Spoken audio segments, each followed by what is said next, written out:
پست میخوایم به چند تا قاعده درباره تدوین تداومی بپردازیم.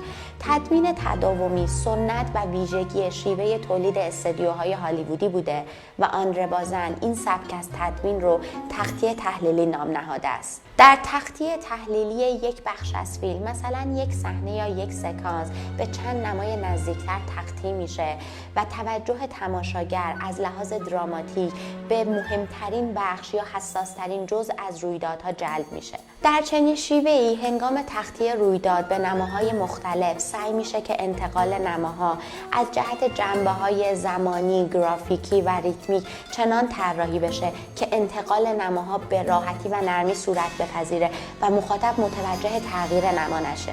تدوین تداومی رو به همین علت بهش تدوین نامرئی میگیم، چون سعی میکنیم توجه تماشاگر رو به تعویض یا تغییر نماها به حداقل ممکن برسونیم. واسه همین انتقال نماها توی این نوع تدوین باید بسیار نرم، شفاف و بدون وقفه باشه.